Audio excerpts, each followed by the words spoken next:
അസ്സലാമു അലൈക്കും വറഹ്മത്തുള്ളാഹി തആല വബറകാതുഹു. എന്തൊക്കെയാണ് മക്കളെ വിശേഷങ്ങൾക്ക്? എല്ലാവർക്കും റാഹത്താണെന്ന് വിചാരിക്കുന്നു. അപ്പോൾ നമുക്കിന്നിപ്പോൾ എടുക്കാനുള്ള പാഠം അഗ്റാദു തശ്ബീഹ്, തശ്ബീഹിൻ്റെ ലക്ഷ്യങ്ങൾ. അല്ലേ, എല്ലാവർക്കും തശ്ബീഹ് എന്താ അറിയില്ലേ? ഒരു കാര്യത്തെ മറ്റൊരു കാര്യത്തിനോട് സദൃശ്യപ്പെടുത്തുക, എന്തെങ്കിലും അതിൻ്റെ വിശേഷങ്ങളില്ലേ. ഇപ്പോൾ മെസ്സി എന്തുപോലെയാണോ പടക്കളത്തിലെ കുതിര പോലെയാണ് എന്ന വിഷയത്തിൽ അതിൻ്റെ വേഗതയിലും അതിൻ്റെ തന്ത്രത്തിലൊക്കെ അല്ലേ. അപ്പോൾ അങ്ങനെ എന്തെങ്കിലും വിഷയത്തിൽ തശ്ബീഹ് സദൃശ്യപ്പെടുത്തുന്നതിനാണ് തശ്ബീഹ് എന്ന് പറയുക. അപ്പോൾ ആ തശ്ബീഹ് എന്തിനെല്ലാം വേണ്ടിയിട്ടാണ് സാധാരണ തശ്ബീഹ് വരൽ, അതാണ് അതിന് എന്തൊക്കെയാണ് ലക്ഷ്യങ്ങൾ, അതാണ് ഈ പാഠത്തിൽ വിശദീകരിക്കുന്നത്. അഗ്റാദു തശ്ബീഹ്, തശ്ബീഹിൻ്റെ ലക്ഷ്യങ്ങൾ എന്തൊക്കെയാണ്.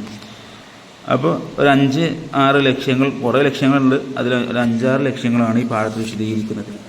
അപ്പോൾ അതിൽ മക്കൾ ഒന്നാമത്തെ ഉദാഹരണം കണ്ടോ, ദാനിൻ ഇലാ ഇതിൽ വഫാത്തി വശാസിഉൻ അൻ കുല്ലി നിദിൻ ഫിന്നദ വദീബ്. അതായത് ഒരു രാജാവിനെ പുകഴ്ത്തിക്കൊണ്ട് പാടാണ്.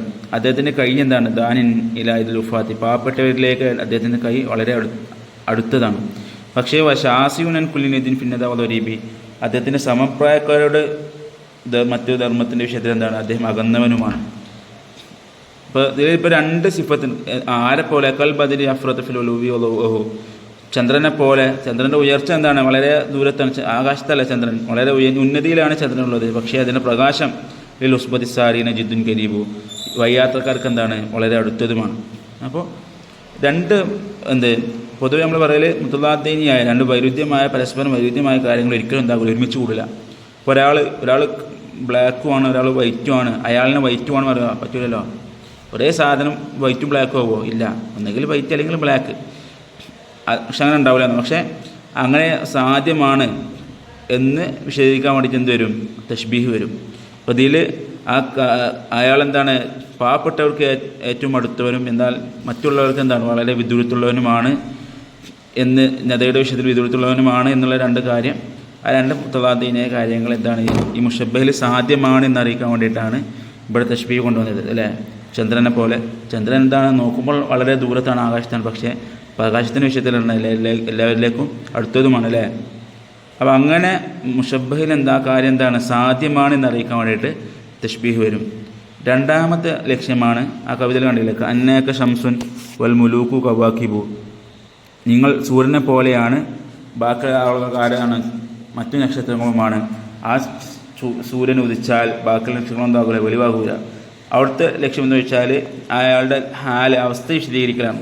അപ്പോൾ ആർക്കും അറിയില്ല അയാളെ കുറിച്ചിട്ട്, സാധാരണ ഒരു രാജാവാണ്. അപ്പോൾ അയാളുടെ അവസ്ഥ വിശദീകരിക്കാൻ വേണ്ടിയിട്ടാണ് അവിടെ എന്ത് കൊണ്ടുവന്നത്? ആ തശ്ബീഹ് കൊണ്ടുവന്നത്. സ്വാഭാവികമായിട്ടും എല്ലാവർക്കും അറിയാം, എന്താണ്? നക്ഷത്രങ്ങളുണ്ട്, സൂര്യനുണ്ട്. പക്ഷേ സൂര്യൻ ഉദിച്ചാൽ മറ്റുള്ള നക്ഷത്രം എന്താകൂല, ഒന്നും വെളിവാകൂല. അങ്ങനത്തെ അവസ്ഥ വിശദീകരിക്കാൻ വേണ്ടിയിട്ടാണ് ഇവിടെ 2ാമത്തെ ഉദാഹരണത്തിൽ തശ്ബീഹ് കൊണ്ടുവന്നത്. പിന്നെ തശ്ബീഹ് കൊണ്ടുവരുന്നതിന് മറ്റൊരു ലക്ഷ്യമാണ് ബയാനു മിഖ്ദാർ ഹാലിഹി, എന്താക്കുക? ആ അവസ്ഥയുടെ അളവ് വിശദീകരിക്കുക. അപ്പോൾ അതിൽ ഉദാഹരണം പറയുന്നത് കണ്ടോ, സിംഹത്തെ കുറിച്ചിട്ടാണ് അവിടെ മുത്തനബി കവിത പാടുന്നത്. 3ാമത്തെ കണ്ടില്ലേ, മാ കൂബിലത്ത ഇനാഹു ഇല്ലാ തുന്നത്ത. അതായത് നിങ്ങൾ ആ സിംഹത്തിൻ്റെ കണ്ണുകൾ ദർശിച്ചാൽ, നിങ്ങൾ ആ സിംഹത്തെ നിങ്ങൾ ഫേസ് ചെയ്താൽ, ആ 2 കണ്ണുകളും രാത്രിയിൽ വഴിയാത്രക്കാർ വിളക്കുകൾ നാട്ടുമ്പോൾ എങ്ങനെയാണോ തോന്നുന്നത്, ആ ഇരുട്ടത്ത് വിളക്ക് നാട്ടിയാൽ എങ്ങനെയാണോ തോന്നുന്നത്, അതുപോലെയായിരിക്കും ആ സിംഹത്തിൻ്റെ 2 കണ്ണുകൾ. അപ്പോൾ സിംഹത്തിൻ്റെ 2 കണ്ണുകൾ വലുതായിരിക്കും, നല്ല മൂർച്ചയുള്ളതായിരിക്കും, എല്ലാവർക്കും അറിയാം. ആ മിഖ്ദാർ, ആ അവസ്ഥ എന്താണ്?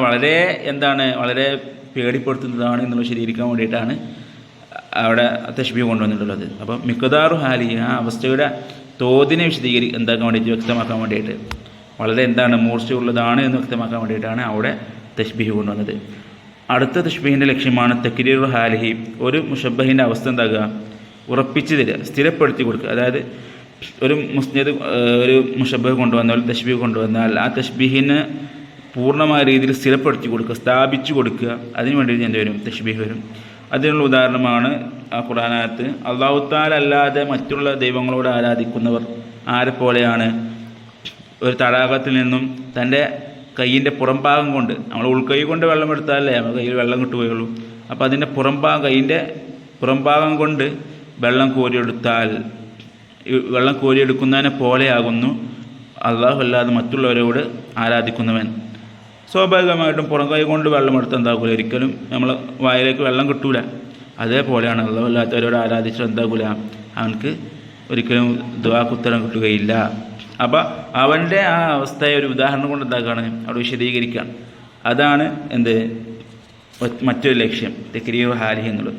പിന്നെ അടുത്ത ലക്ഷ്യമാണ് എന്ത്, മുശബ്ബഹിനെ എന്താക്കുക, സ്തുതിക്കുക, അവനെ ഭംഗിയാക്കുക, അല്ലെങ്കിൽ എന്താക്കുക, അവനെ മോശമാക്കുക. ഒരു ഉദാഹരണം പറയുന്നുണ്ട്, ഒരു മസ്ലൂബ് എന്ത് നമ്മളെ കുരിശിലേറ്റപ്പെട്ട ഒരാളെ കുറിച്ച് പാടിയതാണ്. മദത്തായ ദൈക്കാനഹവും ഹിദിഫാൻ, നിങ്ങളുടെ കൈകൾ എന്തായിട്ടുണ്ട്, കുരിശിലേറ്റപ്പെട്ടവൻ്റെ രൂപം നിങ്ങൾക്കറിയില്ലേ, കൈ ഇങ്ങനെ പരത്തി വെച്ചിട്ട് അല്ലേ, കൈയും കാലും കൈ ഫുൾ എന്താകും, ആണിയടിച്ച് തറക്കും. അപ്പോൾ അങ്ങനത്തെ ഒരാളുടെ വിശേഷിപ്പിക്കുകയാണ്. നിങ്ങൾ അവരിലേക്ക് എന്തായി ഇഹ്തിഫാൻ, നിങ്ങൾ എന്തായി അവരിലേക്ക് ബഹുമാനിക്കുന്ന രീതിയിൽ എന്തായി നിങ്ങൾ അവരുടെ കൈ നീട്ടി. ഏതുപോലെ, നിങ്ങൾ കമദ്ഹിമ ഇലൈഹിം ബിൽ ഹിബാത്തി, നിങ്ങൾ പണ്ട് ദാനധർമ്മങ്ങൾ ചെയ്തിരുന്നു, അത് ആ സമയത്ത് നിങ്ങൾ അവരിലേക്ക് കൈ നീട്ടിയതുപോലെ ഇപ്പോഴും നിങ്ങൾ എന്താകുന്നു, അവരിലേക്ക് കൈ നീട്ടിയിരിക്കുന്നു. അപ്പോൾ അദ്ദേഹത്തെ മദ് ചെയ്യാൻ വേണ്ടിയിട്ടാണ് അവിടെ അങ്ങനെ കൊണ്ടുവന്നിട്ടുള്ളത്. മദത്ത യദൈക നഹ്വു ഇഹ്തിഫാൻ. ഓക്കെ, ഇനി അടുത്തത് എന്താണ്, ദമ്മ ചെയ്യാൻ വേണ്ടിയിട്ടാണ്. ഒരു പെണ്ണിനെ തൻ്റെ ഭാര്യ മോശമാക്കി ചിത്രീകരിക്കാൻ വേണ്ടിയിട്ടാണ് അടുത്ത അവിടെ അറാബിയ കവിത പാടിയത്. വതഫ്തഹു ലകാനത്ത്, അവൾ വായ തുറന്നാൽ, ലാകാനത്ത് അങ്ങനെ തുറക്കാതിരിക്കട്ടെ, അഥവാ അങ്ങനെ തുറന്നാലുണ്ടല്ലോ, ഫമാലൗ റഅയ്തുഹു, അങ്ങനെ ആരെങ്കിലും അവളെ വായ തുറന്നിട്ട് ആരെങ്കിലും അവളെ കണ്ടാൽ, തവഹംതഹു ബാബൻ മിനന്നാരി ഇഫ്തഹു, ഈ നരകത്തിൽ നിന്നുള്ളൊരു ഡോർ തുറന്നാൽ എങ്ങനെയാണോ അതുപോലെ ആയിട്ടുണ്ടാവും, നിങ്ങൾക്കങ്ങനെ അനുഭവപ്പെടും. അപ്പോൾ അങ്ങനെ എന്താണ്, നിങ്ങൾക്ക് ഒരു പെണ്ണിനെ മോശമാക്കി ചിത്രീകരിക്കുകയാണ്. അപ്പോൾ ആ പെണ്ണിനെ മോശമാക്കാൻ വേണ്ടിയിട്ടാണ് അങ്ങനെ പറഞ്ഞത്. നിങ്ങൾക്കിപ്പോൾ ഒരാളിപ്പോൾ ക്ലാസ്സിൽ നിന്ന് ഇടയിൽ കൂട്ടുവായിടുമ്പോഴൊക്കെ ഈ കവിത പാടാൻ പറ്റുന്ന കളിയാക്കിയിട്ട്,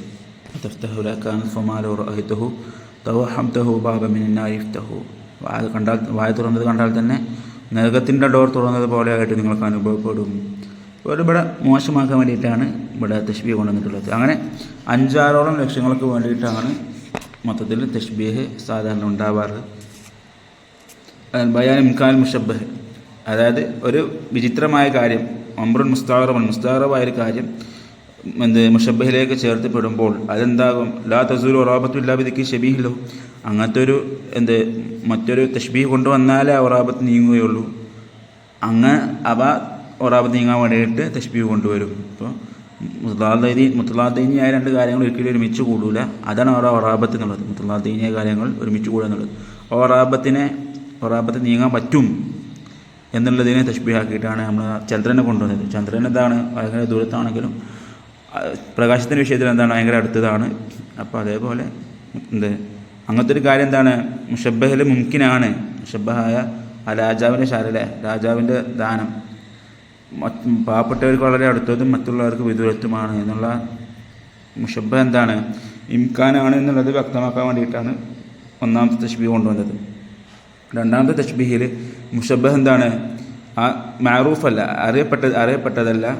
ആ തശ്ബീഹിൻ്റെ മുമ്പ് തശ്ബീഹ് ചെയ്തതിന് ശേഷമാണ് അറിയപ്പെട്ടത്. ഇപ്പോൾ രാജാവ് എന്താണ്, എല്ലാ രാജാക്കന്മാരും ഉണ്ട്. പക്ഷേ ഈ രാജാവ് എന്താണ്, ഈ രാജാവ് മറ്റുള്ള രാജാക്കന്മാരെക്കാൾ എന്താണ്, വളരെ ഉയർന്നതാണ് ആ സ്ഥാനത്തിലും പദവിയിലൊക്കെ.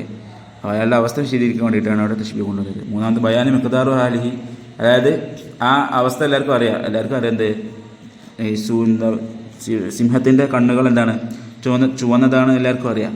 പക്ഷെ ആ തീവ്രത എന്താണ്, വളരെ ആ അവസ്ഥയുടെ മിഖ്ദാറിൽ ആ തീവ്രത അത്രയും ഉയർന്ന തോതിലാണെന്നുള്ള അറിയിക്കാൻ വേണ്ടിയിട്ടാണ് അവിടെ തശ്ബീഹ് കൊണ്ടുവന്നിട്ടുള്ളത്. എന്തിനോട് തശ്ബീഹാക്കിയത്, രാത്രിയിൽ വഴിയാത്രക്കാർ വിളക്ക് നാട്ടിയാൽ എങ്ങനെ ഇരിക്കുമോ അതുപോലെ അങ്ങനെ തശ്ബീഹാക്കിയത്. പിന്നെ തക്രീർ ഹാലി എന്ന് പറഞ്ഞാൽ മുഷബ്ബഹ് എന്താകും, ഒന്നും കൂടി ഒരു വ്യക്തതയിലേക്ക് ആവശ്യമുണ്ട് അല്ലേ.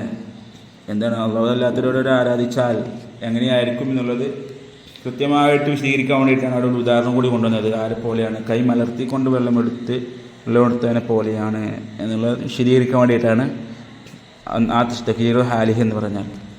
പിന്നെ തസീനുൽ മുഷബ്ബഹും, അല്ലെങ്കിൽ തക്ബീഹ് എന്താക്കുക, മോശമാക്കുക അല്ലെങ്കിൽ ഭംഗിയാക്കി കൊണ്ട് പറയുക. അപ്പോൾ അതാണ് മൊത്തത്തിൽ ഇതിൻ്റെ ലക്ഷ്യങ്ങൾ.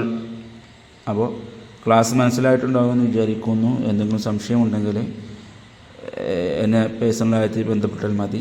ഇൻഷാ അല്ലാഹ് അവസാനിപ്പിക്കാം. അസ്സലാമു അലൈക്കും വറഹ്മത്തുള്ളാഹി തആല വബറകാതുഹു.